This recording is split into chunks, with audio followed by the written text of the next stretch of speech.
This one thing stops most people from pursuing and chasing their goals, probably more than anything else. What is that? Well, distractions and criticism. Most people, when they face distraction, things pull them off their mission and they get distracted, or people are critical. People don't buy into their goal. People start criticizing, making fun of what they're doing. Those things will pull people away from what they know they're called to do and what God is telling them to do.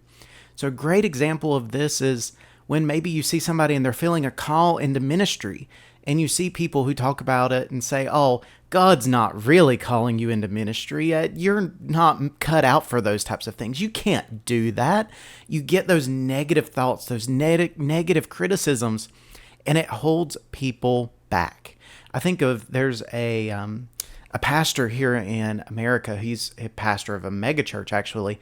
But when he first went and was trying to be ordained in his denomination that he was part of, that they actually turned him down. And he even tells the story. There was a lady in the church that walked up to him after his first sermon, or one of his first sermons that he ever gave.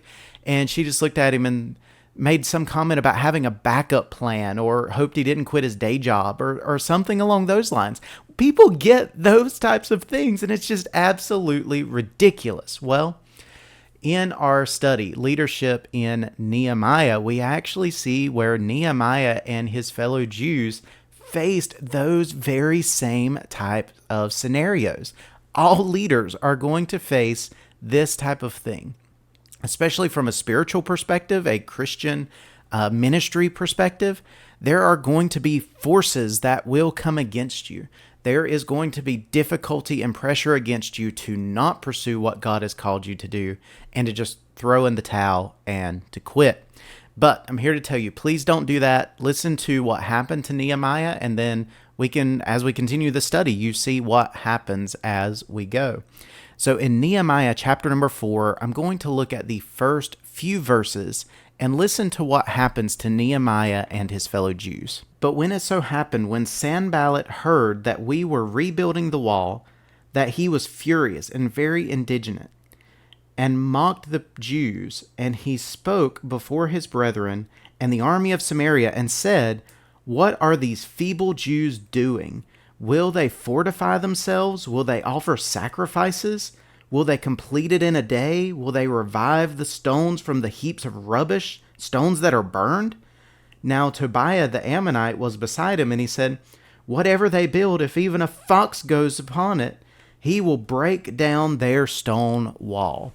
The Jews are facing just absolute roasting by these two kings. They are getting told that they can't do it, they're not good enough, that there's no hope, they don't have the right know-how, the materials aren't there, that it's not going to be sturdy. Like, they're getting all of these negative comments and just absolutely getting roasted right now. And these two kings, these two leaders, are enemies of the Jewish people. So of course, they're going to be against it. They're going to be arguing and fighting against this. But we see that they didn't actually attack. There wasn't any physical altercation at this point. It's just words. Words are the thing that most people in your leadership are going to hit you with the most. For me in my leadership, just a couple examples of things that I've gotten hit with in my life is being told that I'm too young, I'm too inexperienced, I don't have the right credentials. People have told me all of those things. Some of them even people that are relatively close to me, and they've said those to my face. Well, really, you need to gain more experience before you go and you can lead people. Or really, you need to work for at least 10 years in this industry before you really could even be any kind of supervisor or manager. I've been told all of those things. And what it did is it discredited what I was driven to do personally. It was something where maybe I was trying to learn and trying to grow, and I was wanting more responsibility and I was working towards those. But then you run into somebody that's that roadblock. They're a distraction. They look and say, you can't do that. You're too inexperienced. You don't know enough. You need to just stop, give up, and don't do that. What most of the time those people will do is they will want you to fit their model of what they think you ought to be doing. Now, for a business professional, this could be they want you to follow their development plan, or they want you to follow the status quo that you, maybe it's somebody they're traditional and they want you to come in and work and stay at your job and grow and develop, get promoted up the corporate ladder, and you go up and up. And that's what they anticipate you doing. In a church ministry setting, it could be that you come in and maybe it's in the pastoral setting and it's all about the numbers, the tithe numbers and the attendance numbers and how many ministries, or can we start satellite campuses and do this and that, and how can we grow and build? But it starts to get you distracted from your mission. Maybe as a business professional, your mission and your focus should be on growing yourself, growing your leadership, growing in personal development, getting your daily habits in order, getting things in order so that you can grow professionally and reach the potential that you are meant to reach. Maybe in a church setting, it's not that you're supposed to grow to 1,000-member congregation with 20 different ministries active. Maybe you've got 2 or 3 ministries active. You've got a congregation of about 100 to 150. But you guys are serving God faithfully exactly where you're at in your community. You're building people up, you're equipping them, you're training them, you're discipling them, you're pouring into them exactly the way God wants you to.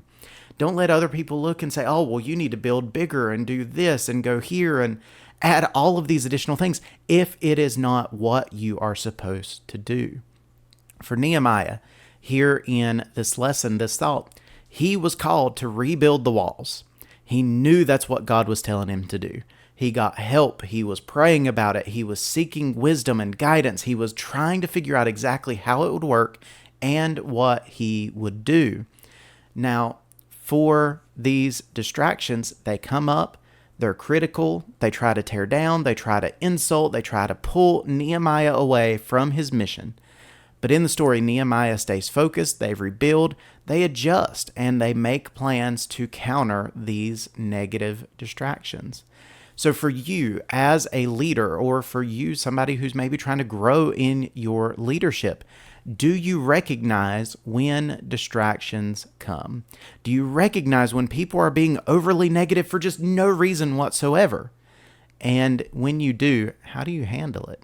Because most people in that instance, when they get those negative thoughts, those negative comments, they look and go, well, that person was probably right. They know more than I do. They're more experienced. Maybe I'm not cut out for this. Maybe I need to stop. Maybe I got it wrong. Maybe I missed it. Maybe I thought God was telling me to do this, and maybe he's really not, and I just missed it. You can run into all of those negative thoughts coming into your head, but I challenge you, stick to what you know is right. Stick to what you know is true, and to follow what God has told you. Follow how God is leading you in your life. Nothing anybody else will say, no distraction, no comments, no negativity will matter if you are pursuing what God has called you to do. So that's my advice, and my thought here for you is every leader is going to face distraction. Every leader is going to face discouragement or criticism from other people. Do not let it pull you off mission. Do not let it pull your focus and distract you so badly that you lose focus and give up. Stay strong, stick to what you know is true, follow God no matter what, and follow Nehemiah's example. Even when distractions come, they just adjust. We'll talk about that later, and keep following the way God is leading. So if you're enjoying these videos, let me know down in the comments what your thoughts are. Join me again next week as we do another video here on the channel for Leadership in Nehemiah. Got a few more videos, so go check out the playlist.